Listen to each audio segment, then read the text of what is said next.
loud, you guys, for Eddie Pence! Okay, there we are. How's everybody? Good, great.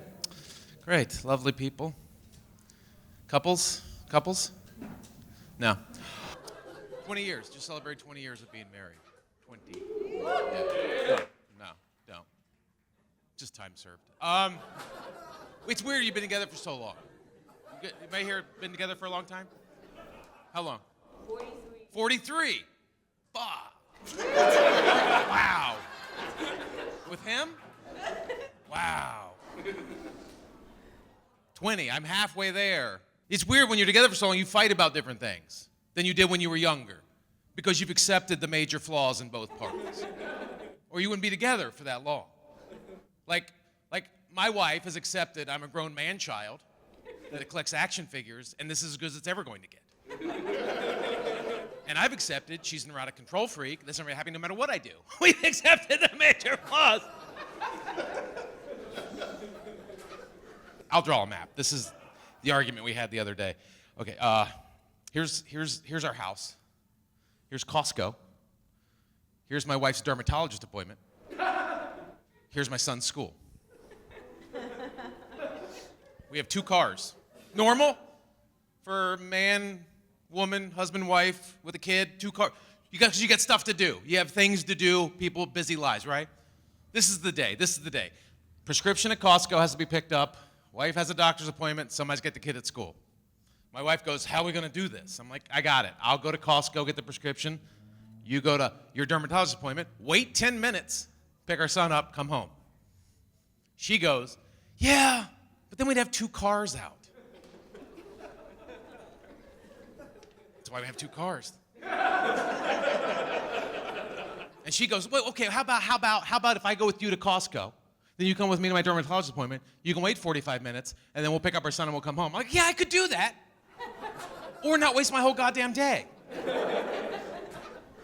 And she goes, yeah, but it's just having 2 cars out is just so much gas. We're just wasting so much gas. It's same amount of gas to 1 car here, 1 car here, 1 car here. It's the same amount of fucking gas. So I had to explain to her that the shortest distance between 2 points, 2 goddamn cars. She made dinner the other night. We had this argument. Well, she didn't make dinner. She did that Blue Apron thing. That box of food parts that comes to the house. It's like a food puzzle that shows up at the doorstep. It's Lego for married women. So she gets it, right? She opens up the box and she puts it together and puts it on the table. She goes, look what I made. And I'm like, you didn't really. Kind of lunch lady that. You didn't really. That wasn't the fight. She's accepted. I'm a jerk. That wasn't the fight. The fight came after the meal when she goes, what'd you think? And I was like, oh, it was fine. You don't say fine to my wife. My wife doesn't believe in the word fine. Most women I've met in my life have a different definition of the word fine than I do. She goes, what'd you think? I said it was fine. She goes, it tastes like shit and I'm fat? That's not what I said. I said it tastes fine. She goes, fine means you hate it? No, fine's a good thing. Fine's good. Fine's terrible. I wrote down the definition of the word fine. As defined by Webster. Here we go. Fine, as defined in the dictionary. Superior in kind, quality, or appearance. Excellent. Same reception my wife gave me. So I had to give her an example. I was like, hey, every anniversary, when we go out to dinner and we drop $300 on food, fine dining's pretty fucking fine. Still didn't believe me. It's hard to use the word fine. It's hard. But I figured it out. It's not the word, it's how it's said. You just got to throw a little pause in there. That's it. Like my wife comes out in a new dress. She's like, how do I look in this dress? And I go, oh, you look fine. I'm on the couch. But if I put a pause, comes out and goes, how do I look? I'm like, oh, you look fine. Way different. I'm a hero. The 2-second pause saves you, or at least gives you time to duck. It's hard to use that word. Not many. I think the only person that ever could use it was Han Solo. Because he could say anything to a woman, and they're all melty about it. He did in Empire Strikes Back. He's getting ready to be frozen in carbonite. Could die. Leia's standing over there crying. Everyone in the room thinks he's going to die, including him. They've been flirting the whole movie. Leia looks at him and goes, I love you, right?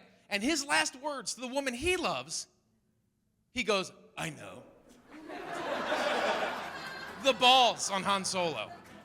I couldn't even imagine doing that to my wife. I'm just laying there on my deathbed, just boop, boop, boop. My wife's sitting there next to me, like, "Oh, you can't die. You can't. You're I love you." And I'm like, "I know." Boop. My wife would grab the defibrillator and go, "Oh, no, you don't." I'm like, "Oh, my God, you saved my life." "Yeah, because I'm going to fucking kill you now." Okay, all right, good. Ever here got kids? Yeah. It's a level of enthusiasm I was expecting. Got a 15-year-old. Right in the middle of puberty. Right in the middle, the eye of the storm of puberty. I was a good dad. I could change diapers. I could bandage skin knees. I could look under bed for monsters. I could do math up till 3rd grade. I was a good dad. Puberty came around, no idea what to do. No clue. Because I didn't have a good puberty dad. When I was growing up, my dad was like, "Go in your room and figure it out for yourself," which was the Spice Channel scrambled on our illegal cable box and a magazine I found in the woods. I didn't want my kid to go through that. So I saw the shoulders getting broader, the voice getting deeper. I was like, "Hey, buddy, your body's going through some changes. If you have any questions, anything you want to know about, I'm here for you. Just want you to know that. Just keep it open, okay?" And he goes, "Okay. I got an erection last night." No! Not now. I mean, college give me a call. That was inside. I'm a good dad. That was inside. Outside, yeah, supposed to get erections. Good for you. Big, beefy, meaty erection. That's awesome. I'm jealous, actually. Takes a rubber band and a prayer for me at this point. Can you go in your room now? Figure out for yourself? He said, "You said if I had any questions." I know what I said. I know what I fucking said. What do you want? What do you want now? He said, "Well, last night I got an erection, and I rolled over, and it rubbed up against the sheets, and it felt good." Stop! Shut up! Stop it! That was inside. Good dad, that was inside. Outside, yeah, it's supposed to feel good. You got a lot of blood flow in there, a lot of nerve endings. It feels good when it gets touched. That's why we have sex, because it makes me have more sex, make more babies, where that fucking book says. "Can you go to bed now?" He takes that word salad, I said, goes to bed, thinks about it all night. And he's a smart kid. He's smarter than me. He's smarter than me, my wife's smarter than me, and we have a Jack Russell Terrier. I'm the dumbest thing in the house. I gotta buy a goldfish to feel better about me. So he thinks about it all night, right? Comes back to me the next morning, he goes, "Dad, I was thinking, remember last night you said it feels good when people touch my penis?" "That's not what I said! That's not what I said! Don't tell your mom I said that. That's not what I said. You're paraphrasing, that's not what I said. You said it feels good when it gets, I know what I said." "What do you want to know?" He's like, "Well, I was thinking, if it feels good when people touch your penis, shouldn't they have penis massage parlors?" You're right, they should have penis massage parlors. That's a great idea, buddy. I'm going to call the bank tomorrow, get a small business loan.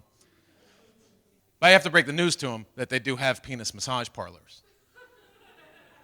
They're called massage parlors. The penis is silent. English is a weird language. It's just a given. It's a silent. He's a smart kid.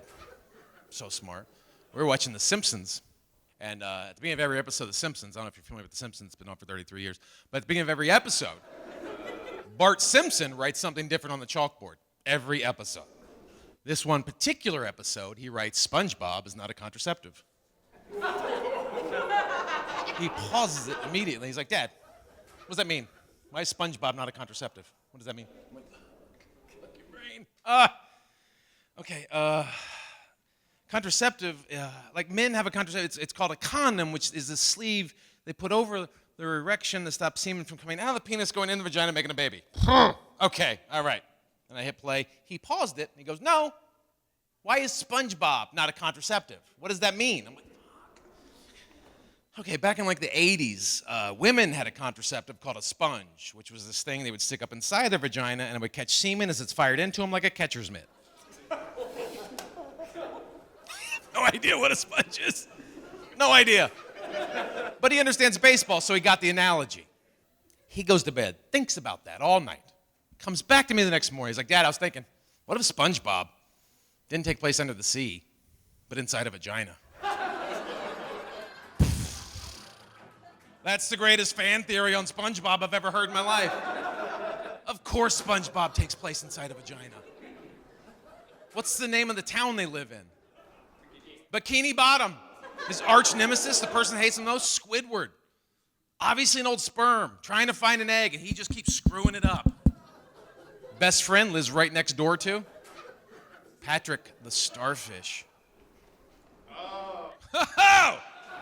It's a butthole joke. He got it. The pink starfish. Little on the nose. Where's the one place you don't want to eat? Krabby. The Krusty Krab. Lives in a vagina, not under the sea. Okay, all right, I ruined that for everyone. Good. All right. All done. I'm a Gen Xer. Anybody else here? Millennials? Millennials? Okay. Any Gen Z? Yeah. Okay, Gen Z. My kid's a Gen Z. I love you guys. You guys are a great generation. You guys got a lot of shit. I know you get a lot of shit, but I think you're intelligent, you're empathetic, you wear pajamas all the time. I can't figure that out. But you're a good generation, and I think you're going to save us. I really do. I'm Gen X. We're fucking awful. We were the original latchkey kids. Like, we were the first group that was left home alone from the end of school until dinner time, unsupervised. I know that's happened with millennials and Gen Z. You guys have all had that experience, but we had it in the 80s when there was no internet or good video games. We had homemade ramps and Cubert. That's all we had. We barely survived. And you came out of that one of two ways. Either like me, appreciative of the younger generations, or like my brother, an old angry Vietnam vet that just yells at people, we had to drink out of garden hoses. We were out until midnight. No one knew where we were. No one cares. So he's always giving my son crap because my son's Gen Z. He's Gen X. He's always like, your kid's always on his phone.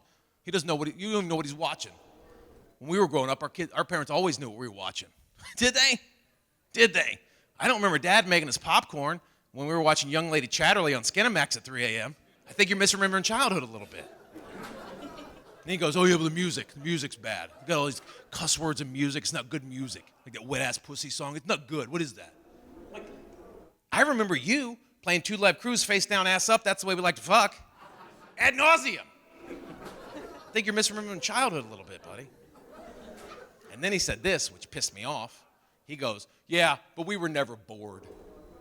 You were the most bored generation of all time. Because he looks at my kid puts the iPad down. He's like, Dad, I'm bored. I'm like, he's got an iPad. Why is he bored? Because he just finished calculating something that we can't even comprehend, and he wants another task. That's how smart that generation is. Something we can't even figure out now, he's doing then. They're smart. Leave them alone. We were just dumb and bored. Like my brother and I, we lit our neighbor's yard on fire with bottle rockets because we were bored. We had dog shit fights. That's how boring the 80s were. We had dog shit fights. You know what a dog shit fight is? It's where you take a stick, jab in dog shit, and whip it at your friend. You know who wins a dog shit fight? Nobody. Nobody wins a dog shit fight. Except my brother. Brother's the only person that's ever won a dog shit fight. Summer of '89. We're home from 8 a.m. alone to 6 p.m. alone, completely unsupervised, in the backyard. Me, my brother, our former friend Billy. We're in the backyard. I'm here. My brother's on the other side of the yard. Billy's between us. We all have sticks with dog shit on them, having a Mexican standoff with dog shit sticks. The next thing I see is my brother get ready to wind it up, and then I see Billy's head do this. Now, I know it's going to be funny, because I've been in a lot of dog shit fights. I've seen a lot of stuff, but I didn't think it would incapacitate me. He turns around, and he's got a dog shit turd right under his nose like a mustache. He's looking at me like, help me, help me. I'm like, I can't. And I drop to the ground crying, laughing. My brother takes this opportunity to sneak up behind him, pants him, then takes his shitty dog shit stick and starts whipping him in the ass with it. I'm laying on the ground, laughing, crying. I look up, I see Billy with a dog shit mustache getting whipped with a shitty stick, and he's like, help me, and I can't, and I start pissing myself. Billy falls over crying. I'm peeing in laughter. My brother wins the first ever dog shit fight. You guys have been a lot of fun. Thank you very much.